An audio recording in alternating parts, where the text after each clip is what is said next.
Good evening and जय मसीह की सभी को। प्रभु का धन्यवाद करते हैं सुंदर शाम के लिए। और आज मैं अलीगढ़ में हूँ और मेरे साथ भाई रिचर्ड हैं और एडगर अंकल हमारे साथ हैं और उनके जो है बच्चे रिचर्ड भाई के हमारे साथ हैं। और आइए आज की स्तुति आराधना में चलते हैं, गीतों को गाते हैं। आज का दिन यहोवा ने बनाया है, हम इसमें आनंदित हो आनंदित हो। आज का दिन यहोवा ने बनाया है, हम इसमें आनंदित हो आनंदित हो। प्रभु को महिमा मिले, चाहे हो मेरा अपमान। प्रभु को महिमा मिले, चाहे हो मेरा अपमान। वो बड़े मैं घटूं, रहे उसी का ध्यान। आज का दिन यहोवा ने बनाया है, हम इसमें आनंदित हो आनंदित हो। आता हूँ तेरे पास, मुझको है तुझसे आस। आता हूँ तेरे पास, मुझको है तुझसे आस। मुझको कबूल कर ले, पापों से शुद्ध कर दे। आज का दिन यहोवा ने बनाया है, हम इसमें आनंदित हो आनंदित हो। प्रभु का सच में धन्यवाद करते हैं। सुंदर गीत से उसकी महिमा हो और हमारे जीवनों से प्रत्येक पल से उसकी महिमा होती रहे। और आइए आज के वचन में जाने से पहले प्रार्थना में चलते हैं। भाभी धन्यवाद धन्यवाद धन्यवाद और शुक्र गुजार प्रभु तेरा धन्यवाद करते हैं आज के दिन के लिए। तूने हमें जिंदगी की जमीन पे जिंदा और सलामत रखा, हर एक कठिनाई हर एक मुसीबत हर परेशानी से हमें बचा के रखना, तेरा धन्यवाद करते हैं। आज की शाम तूने हमें दिखाई हो प्रभु, तेरा धन्यवाद करते हैं। और जो धन्यवाद करते हैं कि हम आज सब एक जगह इकट्ठे होने वाले हो सके प्रभु, तेरे नाम के हम जो समय करने वाले हो सके प्रभु, तेरा धन्यवाद करते हैं। धन्यवाद करते हैं प्रभु कि आज जो भी वचन तेरे बीच में बोया जाता है, तेरे लोगों के बीच में बोया जाता है प्रभु, उस पर अपनी विशेष करुणा करना प्रभु। हम होने देने आए बाप के हम सब उस वचन से किए जाने वाले हो सके, हमारी जिंदगी बदलने वाली हो सके प्रभु, तेरा धन्यवाद करते हैं। और तेरा धन्यवाद करते हैं प्रभु कि तू हमसे वादा किया है कि जहाँ पे भी मेरे नाम से तो तीन इकट्ठे होंगे मैं वहाँ पे मौजूद होगा। और हमारा विश्वास है कि तू यहाँ पे मौजूद है और हमारी दुआओं को कबूल करेगा प्रभु। इस प्रार्थना को तेरे नाम में के नाम से सुनत कबूल कर, आमीन। जय मसीह की सभी को। और आज का जो वचन है दूसरा राजाओं 6 अध्याय 1 से लेके 7वीं आयत तक।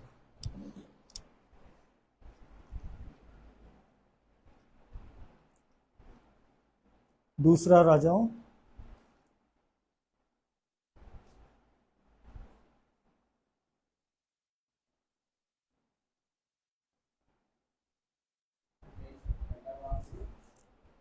6 अध्याय उसकी 1 से लेके 7वीं आयत तक।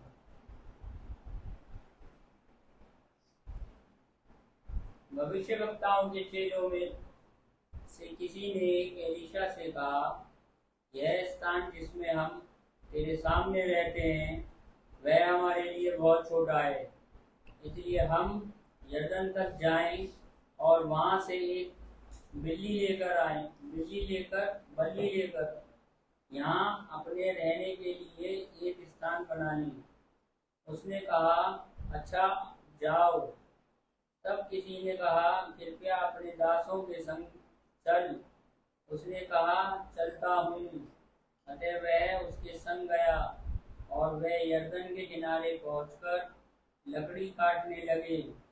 परंतु जब एक जन बल्ली काट रहा था तो कुल्हाड़ी भेंट से निकलकर जल में गिर गई।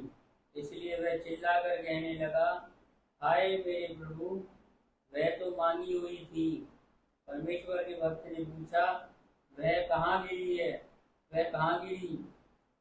तब जब उसने स्थान के खाया, तब उसने एक लकड़ी काटकर वहां डाल दी और वह लोहा पानी पर तैरने लगा। उसने कहा, इसे उठा ले। तब उसने हाथ बढ़ाकर उसे ले लिया। परमेश्वर का वचन पढ़े और सुने जाने पे आशीष हो। और यहाँ आज जो है एलीशा की बात हमारे सामने प्रभु ने रखी कि जब वो शिष्य को अपने सिखाता था, प्रभु की बातें बताता था, और उन शिष्यों के लिए वो जगह जो है जहाँ वो रहते थे वो छोटी पड़ने लगी। तो उनमें से एक शिष्य ने कहा कि भाई जो है गुरु, हमें जो है एक बड़ी जगह हम बना लेते हैं, वहाँ जाके हम रहेंगे अच्छे से, यहाँ हम सब आ नहीं पाते हैं। तो उसने कहा ठीक है, जाओ और जाके बनाना शुरू करो। तो वहाँ यरदन नदी के पास वो बल्लियाँ और वगैरह सारे सामान लेके और अपने रहने की जगह तैयार करने लगे। और जब जगह तैयार कर रहे थे तो उसमें से एक भागा आया कि हे प्रभु, मेरी कुल्हाड़ी तो उसमें चली गई है। जब उसने मारने के लिए उठाया तो कुल्हाड़ी का जो लोहे का सिरा था वो पानी में गिर गया। उस समय लोहे की वस्तु कह लीजिए या औजार कह लीजिए, या ये घर बनाने के जो औजार हुआ करते थे, ये बहुत महंगे आते थे और लोग अमूमन खरीदते नहीं थे, किसी से ले लिया करते थे जब अपना काम हो जाए और उसके बाद उसको वापस लौटा देते थे। और अब वो डर उस शिष्य को सताने लगा कि ये तो मैंने मांगी हुई थी और अब ये इसमें चली गई, अब मैं इसे वापस कैसे करूँगा। तो वहाँ जो है एलीशा ने जो है एक लकड़ी का टुकड़ा तोड़ा और उससे पूछा, भाई कहाँ गिरा है? और वो लकड़ी का टुकड़ा उस नदी में फेंका। और वो जो है वो प्रभु का सामर्थ था, जो उस लोहे को, जो कि लोहा कभी तैर नहीं सकता, तो ये फिजिकल प्रॉपर्टी नहीं है उसकी, अगर आप साइंस के उससे भी जाएं, लेकिन साइंस जो है, साइंस वहाँ फेल हो जाती है जहाँ परमेश्वर के कार्य शुरू होते हैं। और हुआ यही कि वो उस गहरे पानी में से वो लोहा जो है वो ऊपर आ गया।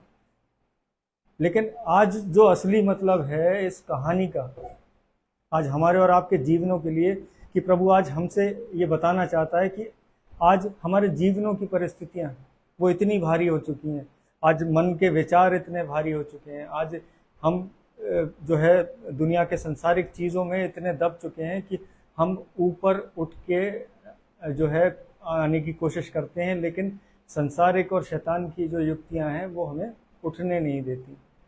लेकिन यहाँ एक अच्छी बात जो मैं हमेशा जो प्रभु मुझे समझाता है जब मैं बाइबल को पढ़ता हूँ, कि जो पुराना नियम है वो यीशु मसीह की ओर इशारा करता है। और यहाँ पे वो जो लकड़ी फेंका जाना था एलीशा के द्वारा, वो लकड़ी कुछ और नहीं मेरे अजीजों, वो उस क्रूस को दर्शाता है कि वो लकड़ी जब उस पानी पर वहाँ फेंकी गई, वो जगह पूछ के उसके उस शिष्य से, और वो जो भारी चीज़ थी वो ऊपर आके वो कुल्हाड़ी का वो हिस्सा वो उसमें उसको वापस मिल गया उस शिष्य को। तो आज उसी तरीके से अगर हमें अपनी परिस्थितियों से बाहर निकलना है, आज हमें अपनी परेशानियों, अपने कर्जों से, अपने ज़िंदगी के हर उस निचले स्तर से अगर ऊपर आना है, तो उस लकड़ी का सहारा, जो उस क्रूस, उस सलीब का सहारा हमें लेना पड़ेगा। क्योंकि यीशु मसीह ही मात्र एक और एक उद्धार करता है, उसके अलावा और कोई हमारे जीवनों को हमारे ऊंचले स्तरों पे नहीं ला सकता। आज संसार की ना धन दौलत, ना कोई रिश्ते, ना कोई भी प्रकार की कोई भी वस्तु जो संसारिक है वो हमारे परिस्थितियों में आज हमें ऊपर नहीं ला सकती। केवल और केवल यीशु मसीह है। और अगर हम भजन संहिता 55 उसकी 22वीं आयत को अगर हम देखते हैं,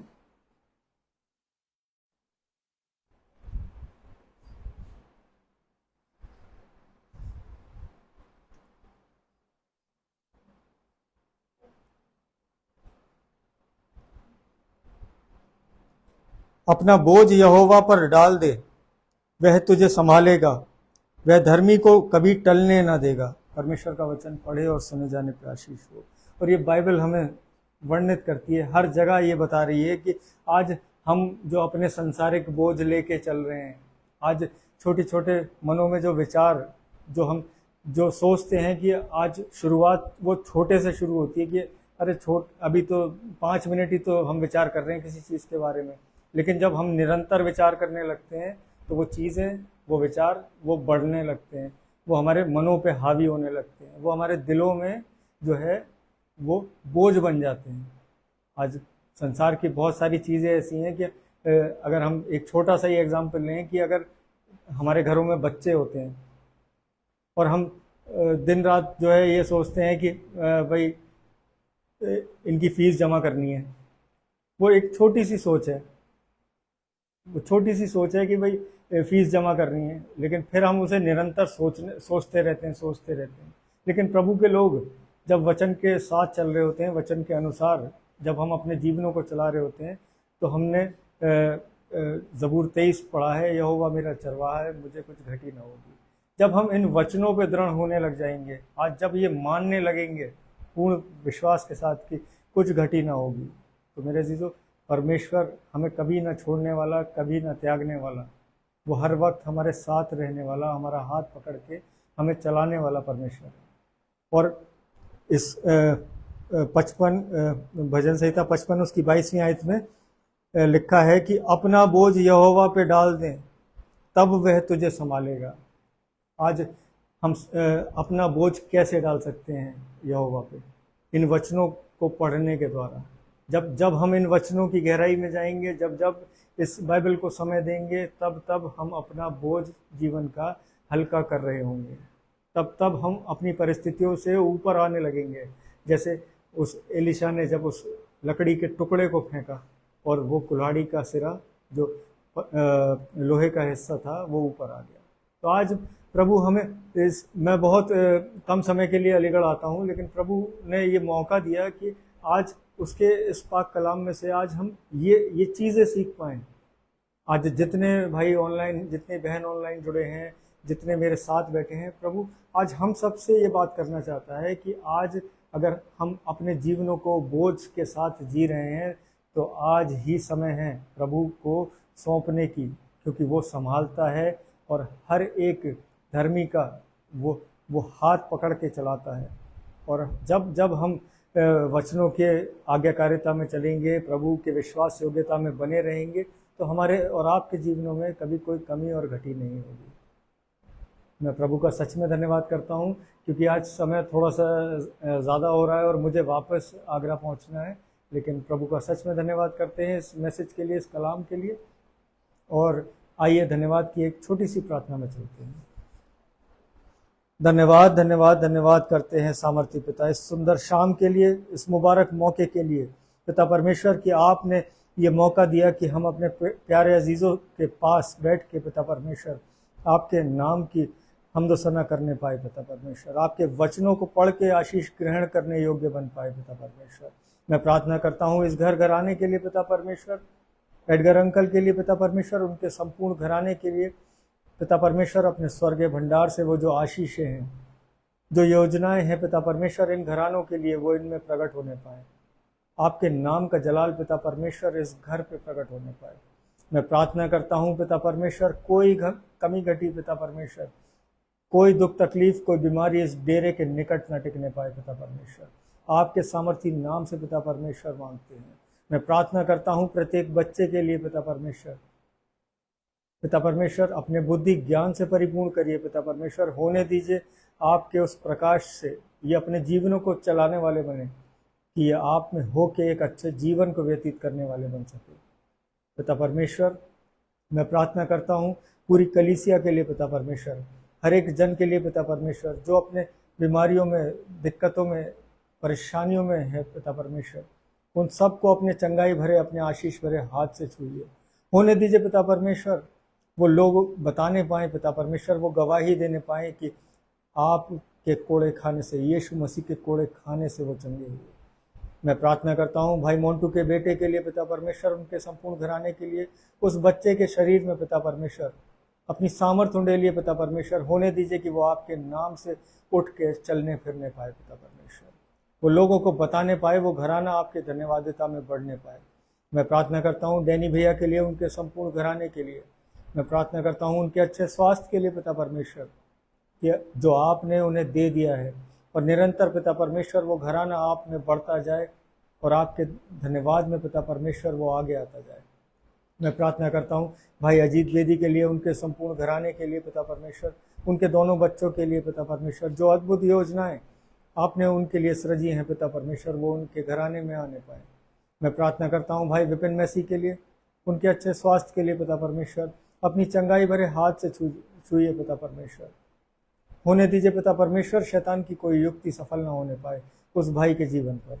मैं प्रार्थना करता हूँ पिता परमेश्वर अपने पासवानों के लिए, अपने डीएस साहब के लिए, रेवरेंड यूसुफ दास के लिए पिता परमेश्वर। मैं प्रार्थना करता हूँ पास्टर जोनाथन लाल के लिए पिता परमेश्वर। मैं प्रार्थना करता हूँ पास्टर आशीष दयाल के लिए पिता परमेश्वर। पिता परमेश्वर और जितने भी सेवक पिता परमेश्वर इस पृथ्वी पे हैं, जितनी भी कलीसियाँ हैं इस पृथ्वी पे आपके नाम से जानी जाती हैं पिता परमेश्वर, वो सब बल और सामर्थ पाएँ आपके अनुग्रह के द्वारा पिता परमेश्वर, वो आपके कार्यों को करने वाली हो सके, आपके नाम को ऊंचा उठाने वाले बने पिता परमेश्वर। मैं प्रार्थना करता हूँ इस रात्रि के लिए पिता परमेश्वर, जब हम सोते हैं पिता परमेश्वर तो चैन की मीठी नींद सोएं, और फिर अगले दिन जो सवेरा देखें पिता परमेश्वर, फिर से उस सूर्य को देख के, उस सूर्य की किरणों को देख के पिता परमेश्वर आपके नाम को धन्य कहने पाए। मैं प्रार्थना करता हूँ जिनके नाम नहीं ले पाया हूँ पिता परमेश्वर, जितने ऑनलाइन कनेक्टेड हैं पिता परमेश्वर, आप सबके मनों को जानते हैं, सबके हृदयों को जांचते हैं पिता परमेश्वर, सबकी इच्छाओं को आप पूरी करते हैं, ये हमारा विश्वास है पिता परमेश्वर।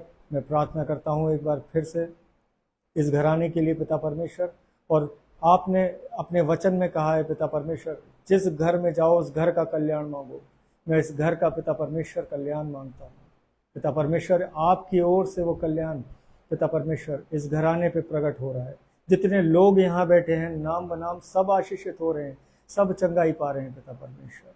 आपके जलाली नाम में पिता परमेश्वर मांगते हैं, सुनिए और ग्रहण करिए। आमीन, आमीन। जय मसीह की सभी को, प्रेज द लॉर्ड। और जितने लोग मेरे साथ ऑनलाइन जुड़े हैं, प्रभु आप सबको बहुतायत की आशीष दे। गीता सिंह भाभी हमारे साथ जुड़ी हैं, रिया सिस्टर आगरा से हैं, और भाई लवीश कुमार हैं आगरा से। प्रभु में आप सबका धन्यवाद। Praise the Lord. जय मसीह की।